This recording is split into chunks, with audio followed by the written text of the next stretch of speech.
हमारे क्या करते हैं कि खेतों से लेकर आते हैं और कुछ इस तरह से इसको इकट्ठा करके रखेंगे पहले। और यहाँ पर मैंने फूल लगाए थे कि सरसों तेल कैसे बनता है, क्योंकि शहर वालों को कहाँ पता होगा। बाकी तो इतनी तेज़ धूप लगी है कि देखो छत कितनी अच्छे से मतलब चमक रही है। जैसे मधुमक्खी अगर ज़्यादा काटेगी गाय को तो दूध भी सूख जाता है और गाय को कष्ट तो होता ही होता है। तो लोगों ने ऐसे गोबर की ढेरी कैसे लगा रखी होती है। ये सारा रास्ता पैदल करके ही क्रॉस करते थे, ऊपर से इतना बोझा उठा के लेकर जाते थे सिर के ऊपर। पर हिमाचल में बहुत सी ऐसी जगह है जहाँ पे गेहूं कट कर साइड में भी हो चुकी है। और ये वाली जो आप देख रहे हो कितना फ़र्क है कि ये फसल पक चुकी है और ये वाली फसल अभी हरी हरी है। इसमें कितना फ़र्क है, धूप तो दोनों खेतों में एक जैसी लगती है। पर तो वही चीज़ है यहाँ पे ये जो है जौ की फसल पक चुकी है। चूल्हे के ऊपर जो चाय बनती है ना वो इतनी टेस्टी होती है। हेलो एवरीवन, कैसे हैं आप लोग सभी। तो सारे व्यूवर्स को मेरा तहे दिल से नमस्कार। स्वागत करती हूं मैं आप सभी लोगों का अपने यूट्यूब चैनल और फेसबुक पेज ललिता की डायरी में। सो गाइज, इस वक्त मैं देवभूमि हिमाचल के एक छोटे से गांव चिल्यावन से आप सभी लोगों का स्वागत कर रही हूं, जो कि डिस्ट्रिक्ट सोलन के अर्की में पड़ता है। क्योंकि बहुत लोगों को ये कन्फ्यूज़न रहता है कि मैं उत्तराखंड से हूँ, पर मैं उत्तराखंड नहीं, मैं देवभूमि हिमाचल से हूँ। सो गाइज़, अभी दिन के 12 बज चुके हैं, 12 बजने ही वाले हैं और मैं जा रही हूँ दाड़ला अपनी बेटी के साथ। मेरी बेटी पीछे आप लोग देख रहे हो। तो अभी हम दोनों जाएंगे दाड़ला और जियांशु को पापा के साथ रखा है थोड़ी देर के लिए, कि वरना वो हमारे साथ जाने के लिए तैयार हो जाएगा। तो अभी हम लोग यहाँ पे पानी भी भर रहे थे। सप्लाई का पानी बहुत कम आ रहा है और बैक कैमरा क्वालिटी थोड़ी डाउन आ रही है, उसके लिए मैं आपसे माफ़ी चाहती हूँ। पुराना फ़ोन ही मैं रीयूज़ कर रही हूँ, जैसे कि आप लोगों को पता है। मैंने लाइव में भी बताया था कि मेरे फ़ोन में मेरा जो फ़ोन ऑर्डर करा था उसकी जगह गलत फ़ोन आ गया था, मतलब कवर ही आया था। तो उसकी वजह से री ऑर्डर करना पड़ा और उसमें कम से कम 7-8 दिन और लग जाएंगे। आजकल हमारे यहाँ पर सरसों पक चुकी है। हमारे यहाँ पे बहुत लोगों का डिफरेंट तरीका होता है सरसों को निकालने का, इसके दाने अलग करने का। हमारे क्या करते हैं कि खेतों से लेकर आते हैं और कुछ इस तरह से इसको इकट्ठा करके रखेंगे पहले 3-4 दिन इकट्ठा करके रखेंगे। इससे होता क्या है, हम बोलते हैं अपनी भाषा में, इसके अंदर दाने हैं छोटे छोटे। हाँ, हम बोलते हैं इसको अपनी भाषा में कि गार में लेकर आना है इसको। गार इन द सेंस कि इसको इकट्ठा रखेंगे तो इसके जो दाने हैं वो जल्दी निकल आते हैं। मुझे भी पता नहीं कि कैसे निकल आते हैं, पर जल्दी इजी रहता है इनको निकालना। और कुछ एक सरसों थी जो यहाँ पर अभी हरी हरी सरसों थी, तो उसको थोड़ा सुखाया जा रहा है और खेत खाली कर चुके हैं। तो हमारे यहाँ पे मनी प्लांट बिल्कुल सूख चुका था, तो ये भी थोड़ा अब आना शुरू हो गया है। जैसे इसको पानी दिया जा रहा है और मैंने इसमें एक दिन मिट्टी डाली थी, नई मिट्टी डाली थी इसमें।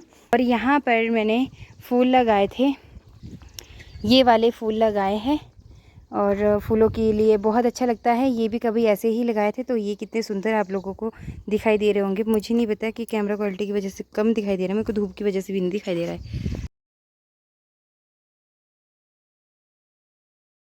अभी हम दोनों जाने वाले हैं दादाजी के साथ। तो दादाजी को अभी थोड़ा वक्त लग जाएगा, टाइम लग जाएगा, 10 मिनट बताया इन्होंने, 10 मिनट और लग जाएंगे। तो हम इनके साथ दाड़ला के लिए फटाफट पहुंच जाएंगे।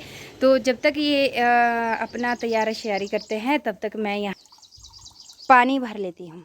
तो ये है यहाँ पे धनिया जो अभी पककर तैयार हुआ है और ये नई फसल का नया धनिया है।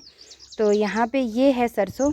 और सरसों जिनको पता नहीं है कि सरसों तेल कैसे बनता है, क्योंकि शहर वालों को कहाँ पता होगा, बाकी गांव वालों को नहीं मैं बता रही हूँ, मैं सिर्फ उनको बता रही हूँ जो शहर में लोग रहते हैं और जिनको नहीं पता कि सरसों का तेल कैसे बनता है। तो देख लो, ये सरसों लेकर आए, ठीक है। इसको निकालेंगे, पहले खेतों में लगाई, फिर इसको निकालेंगे, फिर उसके बाद इसकी दाने अलग करेंगे। ऐसे ही इसको इस तरह से सुखाया जाएगा और फिर जितना इसमें आपको कूड़ा दिखाई दे रहा है ना, अब इस कूड़े को साफ़ किया जाएगा। तो ये भी कितना मतलब बारीक काम होता है। और तब बोलते हैं कि किसान के बगैर ना बहुत मुश्किल आने वाली है, क्योंकि आज के टाइम पे सब टेक्नोलॉजी के पीछे भागे हैं। तो इतनी तेज़ धूप है कि आप लोग मेरे पीछे देख सकते हो, यहाँ से नहीं दिखाई देगी छत, आप लोगों को पर सामने चमकती दिखाई दे रही ये देख सकते हो, बैक कैमरे से दिखाई दे रही है ना, कितनी चमक रही है ना। तो इतनी तेज़ धूप लगी है कि देखो छत कितनी अच्छे से मतलब चमक रही है।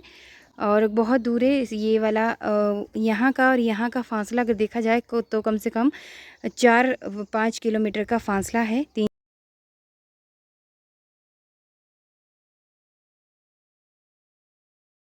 क्या कर रहे हो? जाओ अंदर से जग से डाल दो इसमें पानी। तो आजकल पशु को जल्दी बांधना पड़ता है क्योंकि मक्खी इतनी ज़्यादा लग चुकी है कि पशु को बोलते क्या है, जैसे मधुमक्खी अगर ज़्यादा काटेगी गाय को तो दूध भी सूख जाता है और गाय को कष्ट तो होता ही होता है। लोगों ने सरसों जो है अभी हरी हरी है, तो देखो अभी कितना काम आ रही है कि दाने निकालने के बाद ये इसको बिल्कुल फिनिश कर देते हैं, खा लेते हैं, सूखी सूखी साइड में फेंक देते हैं, बाकी ये हरी हरी पशु खा लेते हैं। स्ट्रॉबेरी लेके आएंगे, स्ट्रॉबेरी लेके आएंगे। आज शुक्रवार है, मम्मा का फास्ट है, खट्टा है। तो हम लोग आ गए अपनी सड़क में, यहाँ पे साथ में हमारी सड़क है। तो यहाँ पे दादाजी की गाड़ी खड़ी है, मैं और शानू जाएंगे दाड़ला के लिए दादाजी की गाड़ी में, मतलब 10 मिनट में पहुँच जाएंगे। वैसे यहाँ से शॉर्टकट जाना हो तो मैंने आपको पहले भी टाइम बताया था, कम से कम 20 मिनट हमारे भी लग जाते हैं पैदल यात्रा में।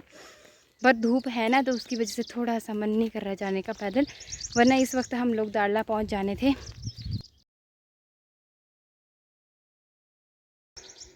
तो लोगों ने ऐसे गोबर की ढेरी कैसे लगा रखी होती है, गोबर बनाने के बाद जो वो गोश्त जिनको उपले हम लोग बोलते हैं, तो वो इस तरह से लगा के रखे हैं क्योंकि बोलते हैं जितनी बारिश इनके ऊपर पड़ेगी उतना ही ये तो दादाजी भी आ गए और दादी बोला हाँ भाई बिकेरा सामान काट दो, बिकेरा सामान काट दो गड़िए थे बाहर काट दो भाई, आह बिकेरा सामान।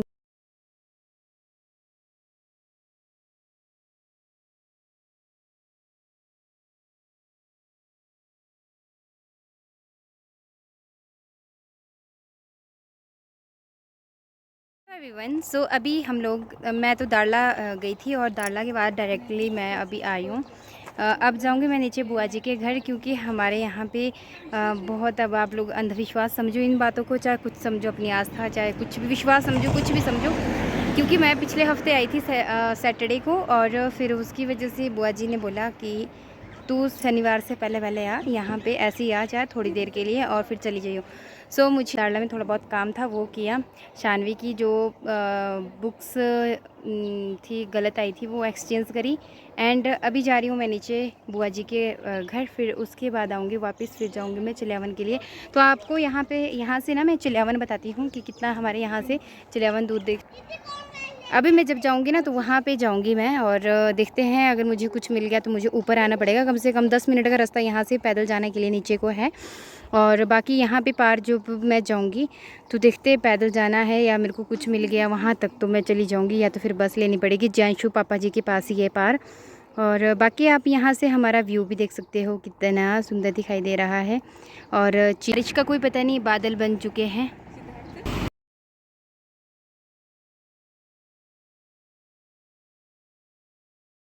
कभी जब हम लोग यहाँ पर फसल को ले जाया करते थे, ढुलाई करते थे, तो सोच सकते हो आप कि कितना दूर हम लोग ढुलाई करते थे। यहाँ पर सबसे लास्ट में जाके नीचे घर है, और वहाँ पे हमारा घर पार सामने आपको दिखाई दे रहा है। तो ये सारा रास्ता पैदल करके ही क्रॉस करते थे, ऊपर से इतना बोझा उठा के लेकर जाते थे सिर के ऊपर। पर अब थोड़ा कम हो चुका है, क्योंकि यहाँ का जगह ज़मीन जो भी है, मैंने आपको पहले भी बताया है कि वो सारा बुआ जी संभालते हैं। और चाहे यहाँ पे ताऊ जी है, चाहे चाचा जी है, पापा जी है, अपनी है, उनकी है, मतलब सबकी बुआ जी सारा संभाल के रखते हैं, और वही यहाँ का सब कुछ करते हैं। मतलब कोई भी, मतलब इतनी सी भी जो खेत है ना, कोई भी खेत अभी तक बंजर नहीं रखी है उन्होंने, तो एक एक चीज़ अभी लगा के रखा है उनको, मतलब अच्छे से मेंटेन किया है। आपको पता है कि आज के टाइम पे कितना सा खेतों में कमाने वाले हैं लोग, कितना सा करते हैं, जो अपनी ज़मीनें भी है वो भी ऐसे ही बंजर पड़ती जा रही है। तो हमारे ये पहले क्या करते थे, तभी पहले क्या करते थे कि जितना भी यहाँ पे फसल होती थी, इस वाले गांव में जितनी भी फसल होती थी, तो यहाँ पे देख सकते हैं बिल्कुल डाउन में जाके घर है, बहुत ही डाउन में जाके घर है, इस तरफ को है। तो जितने इतने वहाँ से पैदल करते करते करते पूरा जितना भी नस्ज वगैरह जो भी अनाज होता था उसको वहाँ पे घर तक पहुँचाया जाता था।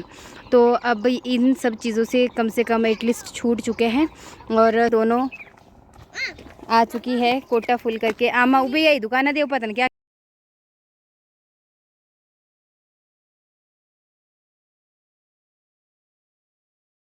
बारिश भी लग पड़ी है, थोड़ी थोड़ी छींटे लगना शुरू हो गई है। और अभी थोड़ी देर बाद देखते हैं बारिश ज़्यादा होगी कैसी होगी। मेरा क्योंकि मुझे तो वैसे भी जाना ही है, जियांशु पा रखा है पापा के पास।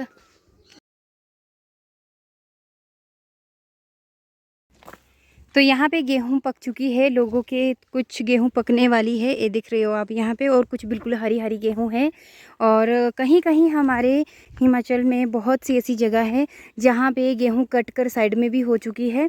और यहाँ पे हमारा मौसम थोड़ा ठंडा रहता है, जिसकी वजह से गेहूँ जो है हमारी अभी हरी है। और हवा लगने की वजह से इसको देख सकते हो आप कि किस तरह से नीचे ये बिछ चुकी है। मतलब कि यहाँ से जानवर तो मुझे लग नहीं रहा है, बट हवा ऐसे घूम के गई है यूं करके, ये देख सकते हो आप। वहाँ पे भी हवा लगी है, तो जो बड़ी बड़ी गेहूँ है वो नीचे बिछ चुकी है।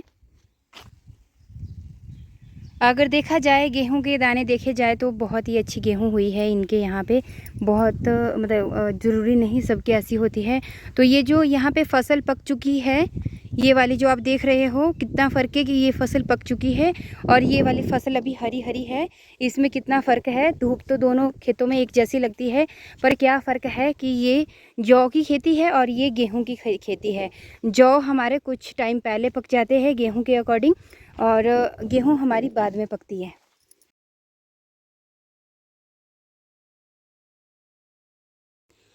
तो उपले बनाने का सीज़न सिर्फ 1 महीना ही बाकी बचा है। जब बरसात शुरू हो जाएगी तो उसके बाद उपले बनाना बंद हो जाएंगे, क्योंकि सुखाने में प्रॉब्लम आती है और इनमें सियूंक जिसको हम बोलते हैं, तो वो मिट्टी बना देती है गोबर का। ये है बुआ जी की यहाँ पर काऊ शेड, और यहाँ पे भैया जी ने काफ़ी कुछ चेंज कर दिया है। यहाँ पे खेती के लिए कुछ स्पेस रख दिया है और यहाँ पे पशु को बांधने के लिए, क्योंकि वैसे भी पूरा आंगन वेस्ट चला जाना था, एटलीस्ट यहाँ पे कुछ ना कुछ लगा के रखेंगे तो अपना ही है। इन खेतों की जितनी भी फसल होती थी वो हम लोगों को वहाँ पे पहुँचानी पड़ती थी, पार वाले घर के पास। ठीक है, इतना हम लोगों ने भी नहीं करा है काम जितना कि हमारी बुआ जी वगैरह ने कर रखा है। जब वो कुंवारे हुआ करते थे तो यहाँ की सारी फसल पार चिल्यावन के लिए लेकर जाया करते थे, पर अब कम से कम इतना हुआ है कि बुआ जी पूरा संभाल के रखा है। यहाँ पे ये वाली जगह ज़मीन सारी बुआ जी ने संभाल के रखी है, भैया जी वगैरह ने। तो मतलब इतनी ना टेंशन होती, ना ये है कि कर रहे ये सारा सब कुछ संभाल रहे अच्छे से, और किसी को इतना आने की भी ज़रूरत नहीं है। आपको भी पता है कि आज के टाइम पे वैसे भी लोगों ने ज़मीनों को बंजर बना कर रख दिया हुआ और कमा के भी राज़ी नहीं है। तो वही चीज़ है यहाँ पे।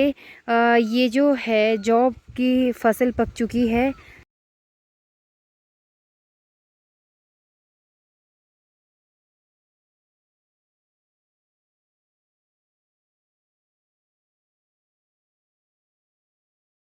तो ये बुआ गिरी आऊँ बुआ जीरे करे। बहुत अच्छी बात है, सिलेंडर खत्म हो ही रहा। पता है चूल्हे के ऊपर जो चाय बनती है ना वो इतनी टेस्टी होती है। ला ला ला जो चूल्हे के ऊपर चाय बनती है ना वो बहुत टेस्टी होती है। लाइट है नहीं, इंडक्शन नहीं चलेगा, सिलेंडर खत्म हो रखा है। और रीज़न क्या, अब रीज़न बताने की कोई ज़रूरत नहीं है। पहले जब लोग बनाते चूल्हे के ऊपर थे तो इतना स्वादिष्ट बनती है। गाइस, अभी मौसम देख सकते हो आपकी कितना ख़राब हो गया। और जब मैं नीचे गई थी, ये बुआ जी का घर नीचे, और तो चलो सबकी शिकायतें भी ख़त्म हो गई कि सैटरडे को आई थी, और मैं क्या जाके आते हैं। तो जैंशु का पता नहीं क्या हाल हो रहा होगा ना। शानू तो यहाँ पे ही रह गई, मैं चलती हूँ और देखते हैं। मैं अभी ऊपर ही जा रही हूँ, वही दादू जी उन्हीं की गाड़ी में जाऊँगी अब फिर से।